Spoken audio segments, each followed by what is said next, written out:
चिराग कोरड़िया साहेब police महानिरीक्षक सरहदी range भूज तथा विकास सुंडा साहेब पुलिस अधीक्षक पश्चिम कच्छ भूजनाઓએ નાસફરતા આરોપીને પકડી પાડવા સૂચના અને માર્ગદર્શન આપેલ તે અનુસંધાને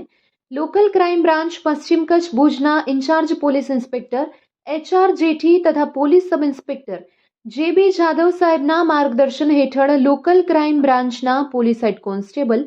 સુરેન્દ્રસિંહ ઝાલા, રણજીતસિંહ જાડેજા, દિવ્યરાજસિંહ જાડેજા તથા પોલીસ કોન્સ્ટેબલ જયદેવસિંહ જાડેજા નાઓ પેટ્રોલિંગમાં હતા તે દરમિયાન સુરેન્દ્રસિંહ ઝાલા નાઓને ખાનગી રાહે બાતમી હકીકત મળી કે ભુજ શહેર B ડિવિઝન પોલીસ સ્ટેશનમાં દાખલ થયેલ ગૌ હત્યાના ગુના કામે પકડવાનો બાકી આરોપી ઇસ્માઇલ સુમાર મોખા રહેવાસી સિતારા ચોક ચાકીવાડી ભુજવાડો હાલે જીબેલી સર્કલથી રોડ તરફ જતા આવેલ ખાવડા ચાની દુકાન પાસે હાજર છે, જે બાતમી હકીકત આધારે તપાસ કરતા આ ઇસમ મળી આવતા તેની પૂછપરછ કરતા ભુજ શહેર B ડિવિઝન પોલીસ સ્ટેશનમાં દાખલ થયેલ ગૌ હત્યાના ગુના કામે ધરપકડથી નાસ્તો ફરતો હોવાની હકીકત જણાવતા આ બાબતે તપાસ કરતા આ ગુનો થયેલ હોય, જેથી આ ઇસમની અટકાયત કરી ભુજ શહેર B ડિવિઝન પોલીસ સ્ટેશન ખાતે સોંપવામાં આવેલ છે. પકડાયેલ આરોપી ઇસ્માઇલ સુમા મોખા છે, જેમાં